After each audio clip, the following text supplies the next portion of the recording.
शाह महमूद कुरैशी को रिहा होते ही पंजाब पुलिस ने दोबारा तहवील में ले लिया।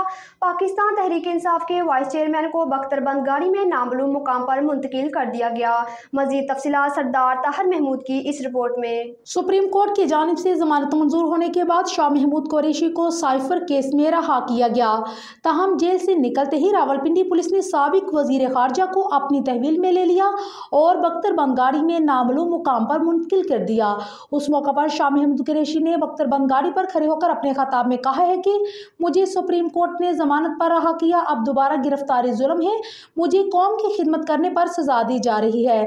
बताया जा रहा है कि पाकिस्तान तहरीक इंसाफ के वाइस चेयरमैन शाह महमूद कुरैशी को नजरबंद किया गया है।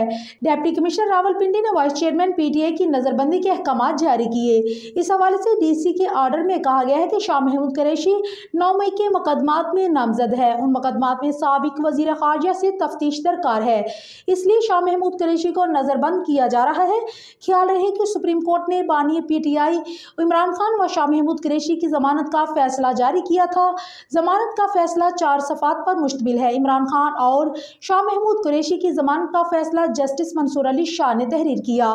जस्टिस अतर मनुल्लाह ने फैसले से इत्तफाक करते हुए 5 सफ़ात पर मुश्तमिल इलादा नोट भी लिखा। अदालती फैसले में कहा गया है कि दी गई ऑब्जर्वेशन ट्रायल को मुतासर नहीं करेंगे।